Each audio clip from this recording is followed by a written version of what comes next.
고린도전서 3장 10절에서 15절까지의 말씀 보겠습니다.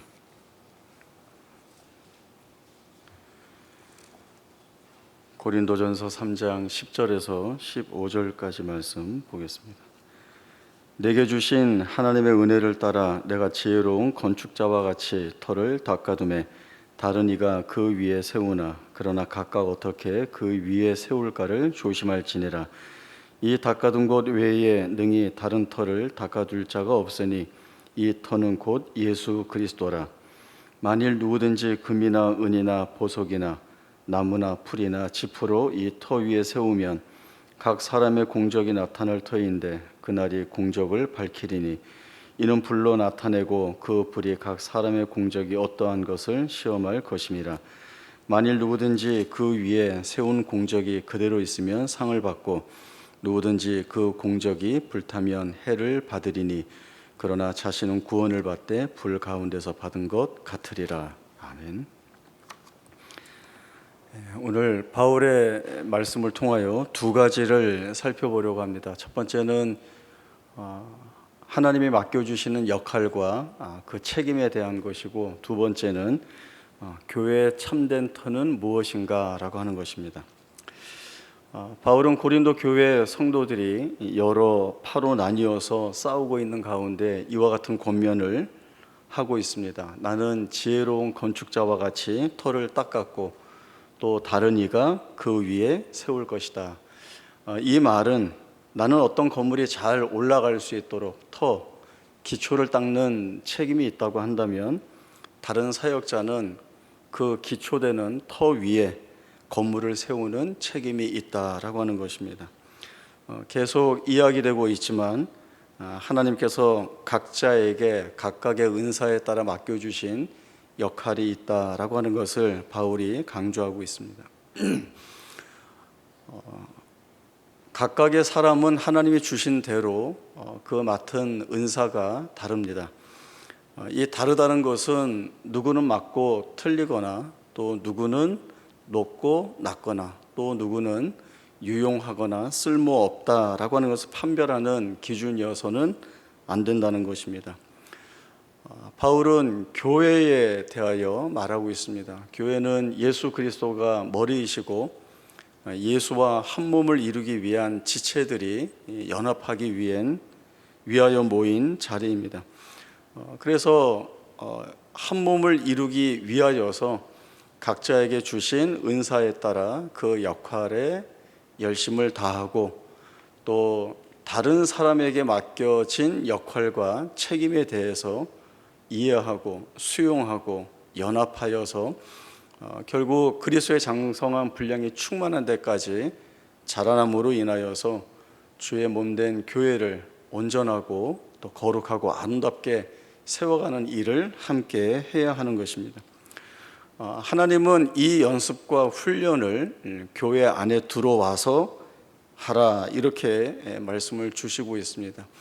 물론 들어와서 서로 다름에 대하여서 인정하지 못하고 수용하지 못함으로 인하여서 지금 고린도 교회처럼 부딪히고 또 부딪히는 가운데 수없이 많은 갈등과 충돌이 일어나서 교회가 어지러운 가운데 있지만, 그러나 그럼에도 불구하고 그 안에서 이 연습과 훈련을 통하여 더욱더 자라나고 성숙하여 져라라고 하는 것이 주님의 가르침이고 또 바울이 전하고 있는 말씀입니다.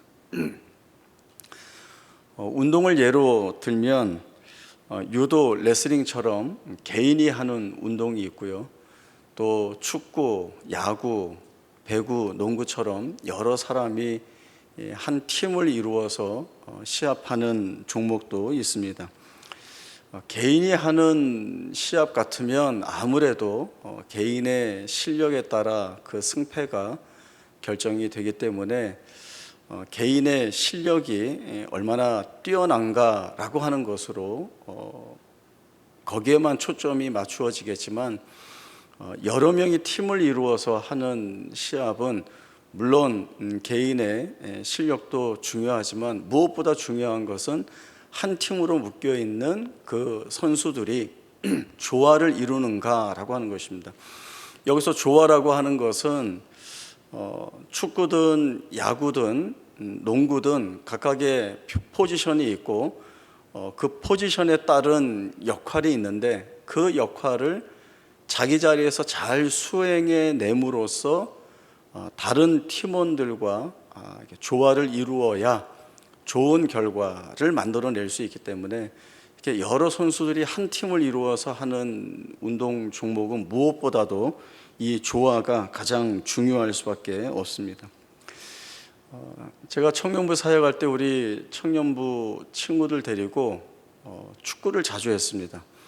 우리끼리 편을 나눠서 하기도 하고 또 다른 교회 청년들과 이렇게 연결해서 시합을 자주 했는데 저희가 상당히 많이 이겼습니다. 왜요? 잘하니까. 잘하니까 저희가 늘 이기죠. 그래서 이렇게 이기는 게 쌓이니까 늘 저희 청년들하고는 마음속에 우리는 축구 잘해. 누구하고 붙어도 뭐 안 져. 이제 이런 마음들이 있었습니다. 그러다가 어느 해에는 전국 교회 축구 대회가 있었습니다. 청년하고 장년부하고 팀을 구성해서 출전하는 건데 우리 청년부 친구들이 너무 공을 잘 차기 때문에 이건 뭐 당연히 출전해야지. 그렇게 해서 이제 팀을 구성해서 나갔습니다. 우리의 목표는 우승이었습니다. 왜요? 공을 잘 차니까. 나가서 이길 그럴 충분한 실력이 있다고 생각해서 우리는 이번에 우승한다. 이제 이렇게 하고 모여서 연습도 하고 그렇게 시합을 준비했습니다. 많은 교회들이 참가하다 보니까 예선전부터 단판 승부였습니다. 그냥 한 번 지면 끝나요. 그런데 저희는 걱정하지 않았습니다. 뭐 계속 승승장구 이겨서 올라갈 거라고 생각을 했습니다. 첫 시합에 져서 탈락했습니다.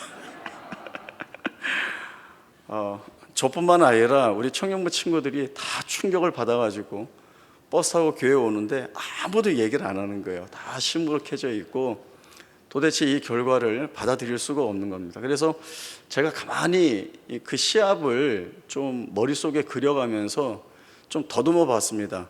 우리가 왜 졌지라고 하는데 결국 제가 내린 결론은 질 수밖에 없었구나라고 하는 거였습니다. 왜냐하면 저희 청년부 친구들과 축구할 때 저희 스타일은 닭공입니다. 닭공이 뭔지 아세요? 그 최강희 감독님의 아주 적극적인 공격 전술인데요. 닥치고 공격입니다. 모든 선수들이 공격 올라가고 또 수비해야 될 때는 라인을 끌어내려서 전체가 수비를 하는 겁니다. 이게 우리끼리 할 때는 됐는데 저희보다 실력이 한 단계 높은 팀을 만나니까 이게 안 되는 거예요. 상대 팀은 공격과 수비가 딱 나눠져 있어서 공격은 비어있는 틈을 파고들면서 공간을 만들어내는 일을 아주 열심히 하면서 뛰어다녔고 수비하는 친구들은 중앙선 위로 올라오지 않고 자기가 맡은 수비 지역을 철저히 지킴으로써 만약에 우리가 중간에 공을 차단해서 역습해서 내려가는데도 수비진이 다 포진해 있으니까 그 수비들을 뚫고 들어가서 공격을 못하는 겁니다. 우리는 쫙 공격을 올라갔다가 공을 빼앗기면 수비를 못 내려가서 결국은 그 상대 선수들이 우리 골키퍼하고 1대1로 맞설 수밖에 없었거든요. 그때 골키퍼가 김태희 집사님이셨어요. 저는 우리 김태희 집사님 덩치가 옆으로 수평으로 이렇게 날르는 모습을 봤습니다. 그런데 골은 많이 먹었어요. 뭐 수비가 도와주지 못하니까 어쩔 수가 없었습니다. 제가 가만히 그려보니까 공이 있는 곳에는 항상 우리 편 선수들 10명이 있었습니다. 그러니까 10명이 90분 내내 공만 쫓아다니는 거예요. 그러다 보니 공을 건들지도 못했고요. 아주 무참하게 져서 돌아온 기억이 있었습니다. 선수가 각자 맡은 자리에서 자기의 역할을 할 때 좋은 결과를 내는구나 라고 하는 것을 배웠습니다. 교회도 마찬가지라는 생각을 합니다. 하나님이 맡겨주신 서로의 역할과 자리가 있고 그것을 인정하고 때로는 부족하고 잘 하지 못해도 함께 이해하면서 한몸된 교회를 잘 이루어 가기 위해 애쓰고 또 성실하게 헌신하고 섬기는 것이 필요하다라고 하는 거죠. 바로 바울이 이 길을 함께 가야 한다라고 말을 하고 있습니다. 그런데 이렇게 함께 가기 위해서는 가장 중요한 것이 전제되어야 합니다. 그것은 우리가 어떤 교회의 터 위에 서 있어야 하는가라고 하는 것입니다. 바울은 자신이 닦은 터가 있는데 이 터는 바로 예수 그리스도이다라고 이야기하고 있습니다. 예수 그리스도가 아닌 다른 터를 세우고자 한다면 그것은 절대 안 된다는 이야기를 하고 있습니다. 바울이 왜 이런 이야기를 하고 있는가 하면 당시에 고린도 교회 안에는 바울이 교회를 떠난 후에 거짓 교사들이 들어와서 성도들을 많이 시험하고 미혹하게 만들었습니다. 제일 먼저는 이 바울의 사도직에 대한 공격을 끊임없이 했습니다. 바울은 예수님의 제자가 아니었는데 어떻게 사도가 될 수 있느냐라고 하는 말도 하고 어느 날 주님으로부터 자기가 사도됨을 받았다고 하면 다 사도가 되느냐 이런 식으로 공격을 했습니다. 그리고 바울이 전하는 복음, 예수를 믿고 구원을 얻는다. 물론 좋지만 그것만으로는 되지 않고 우리가 가르치는 것을 더하여서 완전하게 만들어야 온전한 구원에 이룰 수 있다라고 하는 이런 가르침을 교회 안에 전파하기 시작했습니다. 그런데 문제는 바울에게 말씀을 오랫동안 잘 배웠던 성도들 일부가 바울을 배척하고 그리고 이 거짓 교사들의 말에 미혹되어서 이들을 쫓아가는 일이 생기고 만 것입니다. 그러니 이들은 교회 터가 예수 그리스도인데 예수 그리스도가 잘못되었다 아니면 무언가 부족해서 다른 곳으로 교회 터를 만들어야 한다라고 하는 주장을 합니다. 그래서 바울은 틀렸다, 거짓이다 그렇게 말하면 이단이다 라고 얘기하고 있습니다.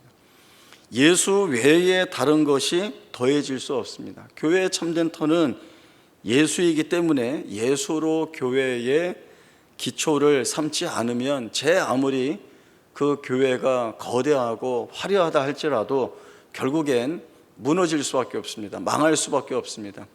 그러나 겉으로 볼 때 별로 커 보이지도 않고 또 허름하고 보잘것없어 보이더라도 그 교회가 참된 터인 그리스도 위에 견고하게 세움받은 교회라고 한다면 그 교회는 바른 교회입니다. 바울은 아덴에서도 경험을 했듯이 자기가 듣고 싶은 것만 들으려고 하는 것이 사람들이 가지고 있는 욕망입니다. 아니다 싶으면 듣지 않죠. 고린도 교회도 분파 문제 또 이 거짓 교사 문제로 인하여서 자기가 이해하고 받아들이는 주제나 주장들이 다 달랐습니다. 그리고 내가 이거다 싶으면 아무리 상대방이 설득해도 그 말에 귀를 기울이지 않았습니다. 절대 양쪽이 물러나지 않고 대립하다 보니까 이런 부딪히고 시기하고 분쟁하는 상황을 풀어내기가 상당히 어려웠습니다. 나중에 바울이 교회 이 같은 상황을 보면서 내가 너희를 향하여 눈물로 지금 이 편지를 쓰고 있다라고 하면서 이 고린도 교회 성도들이 다시금 참된 복음 안에 들어와서 예수 안에서 교회를 섬겨갈 것을 권하지만 그들은 듣지 않았습니다. 이렇게 복잡하게 문제가 얽혀 있을 때에는 어떻게 해결하는 것이 가장 좋을까요? 문제를 해결하는 방법들이 여러 가지 많이 있겠지만 저는 처음으로 돌아가야 한다라고 하는 생각입니다. 가장 기본으로 돌아가야 하고 그리고 초심으로 돌아가야 합니다. 운동선수 중에 운동을 잘 하다가 중간에 슬럼프를 겪는 선수들이 있습니다. 슬럼프라고 하는 것은 아무리 열심히 노력을 해도 실력이 향상되지 않고 제자리에 머물고 있는 현상을 뜻합니다. 이런 슬럼프에 빠지는 것은 심리적인 요인이 제일 큽니다. 자기가 이렇게 트라우마로 여길 만한 어떤 상황을 경험하고 그 후에는 똑같은 경험이나 아니면 비슷한 상황에 처해졌을 때 이렇게 몸이 웅크러들면서 위축되고 말죠. 그러면은 자기가 가진 실력을 다 발휘할 수가 없습니다. 그렇기 때문에 선수들은 슬럼프가 오면 제일 먼저 이 심리적인 부분을 풀어내기 위해서 제일 먼저 하는 것이 바로 기본으로 돌아가는 것입니다. 선수들은 야구 선수를 예를 들면 배트를 잡는 그립부터 다시 배우고 점검하고 확인을 합니다. 우리나라 프로야구 선수들은 거의 초등학교 때부터 야구 선수 생활을 하기 때문에 만약에 30살쯤 되었다, 30살쯤 되는 선수라고 하면은 사실은 한 20년 이상 야구 선수 생활을 한 친구들이죠. 그 사람들한테 야구 배트를 던져주면 눈 감고도 가장 기본적이고 가장 자기에게 잘 맞는 그립을 단번에 잡을 수가 있습니다. 이렇게 휙 던져줘도 잡자마자 척 잡으면은 가장 자기에게 그 이상적인 그립을 잘 잡을 수 있습니다. 그럼에도 불구하고 왜 다시 눈으로 보고 확인하면서 그립 잡는 기초부터 시작을 하는가 하면 기초적인 부분, 기본적인 부분부터 내가 확인하고 있다라고 하는 것을 먼저 인지를 하고 그 인지 후에는 그래 내가 지금 이렇게 잡고 있으니까 내가 틀리게 잡은 게 아니야 라고 하는 부분을 그 다음에 확인을 하죠. 그리고 내가 틀리지 않게 잡았기 때문에 위축될 이유가 없어 라고 하는 자신감을 갖는 쪽으로 가는 겁니다. 그러면 마음으로 짊어지고 있던 부담감을 내려놓게 되고 그러면 몸에서 이렇게 웅크리고 있던 힘을 빼고는 원래 자기가 하는 스윙 스타일을 만들어낼 수가 있는 것이죠. 그래야 이 슬럼프를 벗어날 수가 있는 겁니다. 자, 어떤 문제가 생기면 그에 대한 대처 방안이 여러 가지입니다. 첫 번째는 문제를 문제시하지 않는 경우도 있습니다. 분명히 문제인데 문제로 삼지 않고 그냥 넘어갑니다. 이렇게 덮고 넘어가는 거죠. 다음에 두 번째는 문제를 일으킨 사람에게 책임을 묻는 겁니다. 심할서를 쓰게 하거나 심하면 퇴사까지 이렇게 시켜서 누가 책임을 지고 끝냈다. 이제 이 정도로 마무리를 하게 됩니다. 세 번째는 이 문제를 어떻게 풀어야 하는지를 고민하고 그 문제를 풀어내는 일에 최선을 다합니다. 책임을 묻는 것은 이 문제를 다 푼 후에 해도 늦지 않는다라고 하는 생각을 합니다.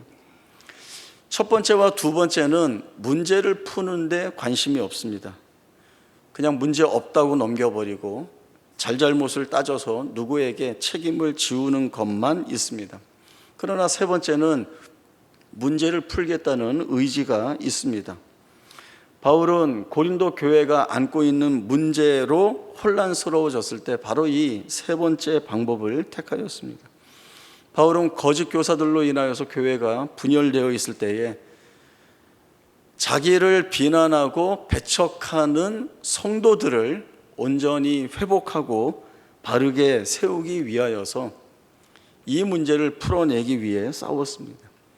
자신을 향한 거짓된 공격이 거세지면 거세질수록 그 공격에 맞섰습니다. 그리고 오늘 말씀처럼 내게 주신 하나님의 은혜를 따라 나는 지혜로운 건축자로서 예수 그리스도를 교회의 참된 터로 닦고 있고 그리고 이 예수 그리스도 위에 알맞는 합당한 건물을 또 누군가 바르게 잘 세워야 한다. 나는 그 일을 해가고 있다. 너희도 그 일을 함께 해야 한다라고 하는 이야기를 하고 있는 것입니다. 세상을 보면 세상은 수없이 많은 이유를 들어서 우리를 미혹하고 시험합니다. 사탄은 이러한 것들로 우리를 미혹하고 속이는데, 적당히 타협해도 크게 달라질 거 없어 라고 미혹하기도 하고, 또 그저 조금 융통성을 발휘해서 조금 돌아가는 것 뿐이지 이 또한 크게 잘못된 것은 없다라는 말로 시험하기도 합니다. 그러면서 우리는 점점 조금씩 알지 못하는 사이에 진리에서 벗어나게 만드는 것입니다. 물론 우리는 무엇을 하다 보면 잘 못할 수도 있습니다. 틀릴 수도 있습니다. 그러나 우리는 무엇이 잘못되었는지, 무엇이 틀렸는지를 알아야 합니다.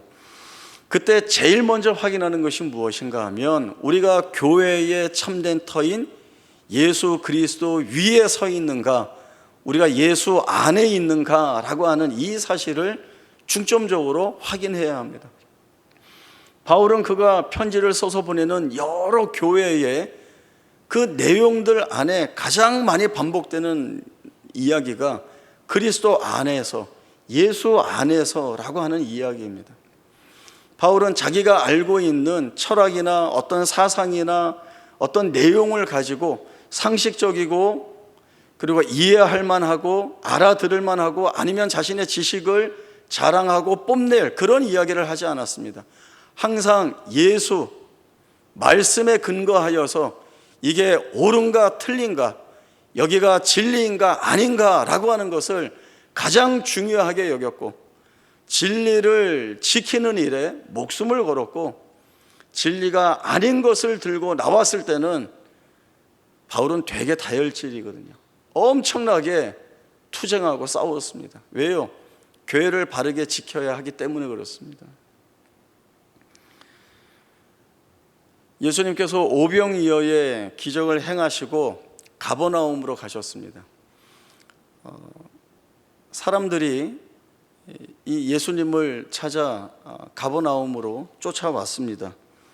그리고 이 사람들을 보고 예수님은 너희가 나를 찾아온 것은 표적을 본 까닭이 아니라 먹고 배부른 까닭이로다, 이렇게 말씀을 하셨고요. 그리고 이어서 주신 말씀은 너희는 썩을 양식을 위하여 이르지 말고 영원하도록 있는 양식을 위하여 하라. 그 영원하도록 있는 양식은 내가 너희에게 줄 것이다 라고 하는 말씀을 주셨습니다. 제가 우리 권사님들과 이 말씀을 함께 나눴었는데요, 그때 이 이야기를 했습니다. 그때 예수님의 이 말씀을 들은 사람들이, 유대인들이 예수님의 이 말씀을 듣고 무엇을 고민하고 스스로에게 질문을 던졌을까요? 예수님이 주신 말씀을 제대로 이해해서 자신에게 질문을 던졌다면, 내가 지금 여기에 왜 예수를 찾아왔는가 라고 하는 질문을 만들었을 겁니다. 내가 예수에게서 얻을 것이 무엇이라고 생각해서 여기에 왔는가 라고 하는 질문을 하겠죠.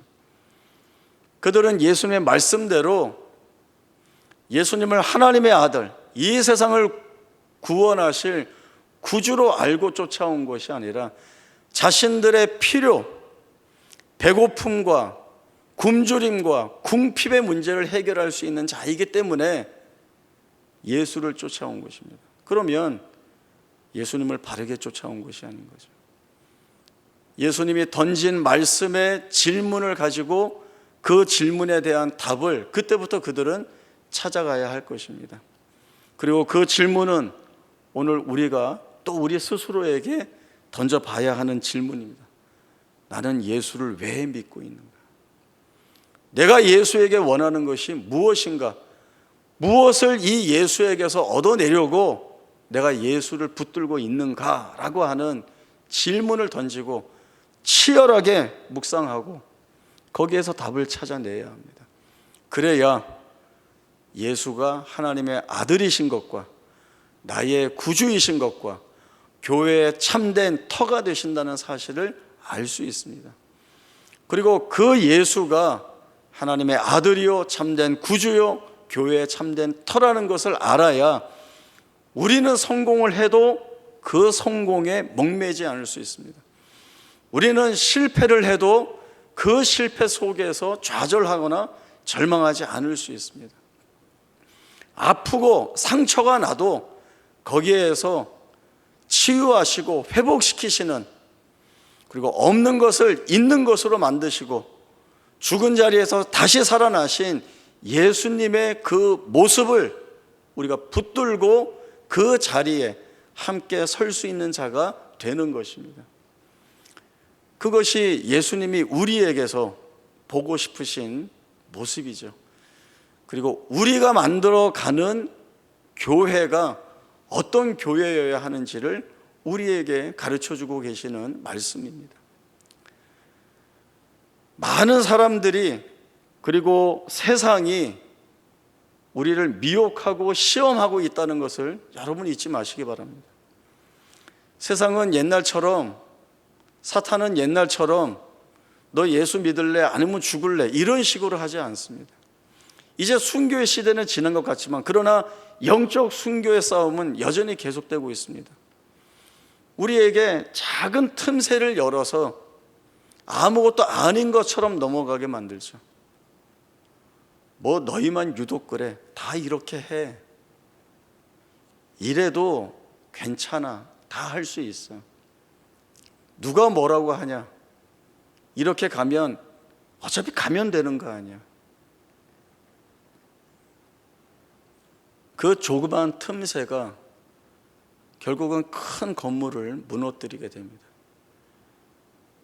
그것이 예수 그리스도를 참된 교회의 터로 우리가 붙들지 않을 때 일어나는 일일 수밖에 없습니다. 예수님은 나는 길이요 진리요 생명이라 하셨습니다. 그러니까 다른 말로 하면 예수가 아니고서는 진리와 길과 생명이 될 수 없습니다. 예수가 계셔야 예수가 길이요 진리요 생명이 되시는 겁니다. 그러면 이제 우리가 어떻게 살아야 하는가라고 하는 것은 더욱 분명해졌습니다. 항상 정답은 간단합니다. 예수 붙들고 정신 차리고 사는 것밖에 없습니다. 다른 것과 타협해서 대충 넘어가는 것이 아니라 온전하신 진리의 기둥이시고 터이신 예수를 붙들고 내 삶의 기준과 근거가 이 예수에 맞춰져 다 결정이 되어져야 합니다. 우리가 가장 중요한 결정, 가장 필요한 어떤 결정을 할 때에만 하나님이 무엇을 기뻐하실까? 예수님은 이 결정을 어떻게 할 때 제일 좋아하실까? 그때만 하는 것이 아니라 우리가 살아 숨쉬는 모든 순간에 갖는 우리의 모든 것들은 바로 이 예수에게서 비롯된 것이어야 합니다. 정신 차리고 신앙생활을 하지 않으면 안 된다는 거죠.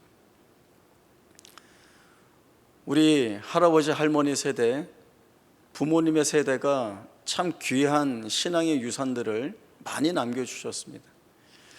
그런데 한번 생각을 해보시면 우리가 그분들의 신앙을 보면서 이렇게 이야기하지 않았나요?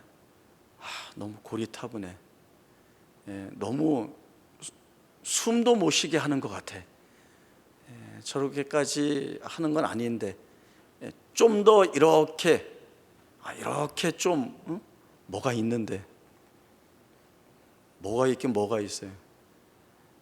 가장 좋은 것을 붙들고 살았던 우리 할아버지 할머니 부모님 세대들의 신앙의 유산을 우리가 잘 이어받아야 합니다. 그래야 우리도 우리의 자녀와 후손에게 바른 신앙과 그 유산과 유업을 남겨줄 수가 있습니다. 진리는 변하지 않습니다. 진리는 변할 수가 없습니다. 무언가 부족해서 뭘 더해서 만들어진 진리라고 한다면 그건 처음부터 진리가 아닌 거죠. 예수를 참된 진리로 알고 그 참된 터 대신 예수를 중심으로 하여서 우리가 한 마음으로 연합하여 교회를 온전히 세워갈 때에 교회는 든든히 세워져 갈 것이고 사탄과 지옥의 권세를 다 이겨내는, 그리고 주님이 그렇게 승리하신 것처럼 사망의 권세까지도 다 이겨내고 마침내 영광된 자리에 우리가 함께 설 수 있는 귀한 소망의 복과 은혜가 우리 가운데 있습니다. 이 길을 우리가 한 마음으로 함께 귀하게 걸어갈 수 있기를 바랍니다. 기도하겠습니다. 하나님 아버지, 은혜를 감사합니다. 고린도 교회는 교회 참된 터이신 예수 외에 다른 터를 세우고자 이 일로 인하여 바울은 목숨을 걸고 싸웠습니다. 그러나 다른 생각을 가지고 있다 하여서 그들을 잘라내거나 버리는 것이 아니라 그들을 거룩하고 아름다운 성도로 회복시키기 위하여 말씀으로 가르쳤고 은혜로 품었습니다. 바울의 귀한 가르침의 말씀들이 오늘 우리의 마음판에 가득 새겨지기를 원합니다.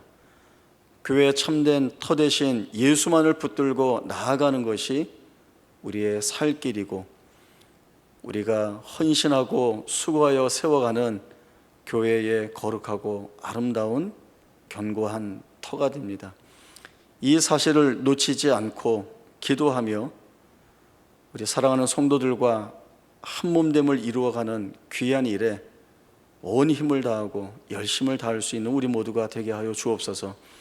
그리하여 한 입술로 예수를 고백하고 한 심령으로 예수를 같이 고백하여 주님께서 이 땅에 세우시는 아름답고 거룩한 교회를 온전히 세워가는 일에 열심을 다하고 이 일을 우리의 소망으로 삼을 수 있는 귀한 은혜가 있게 하여 주옵소서.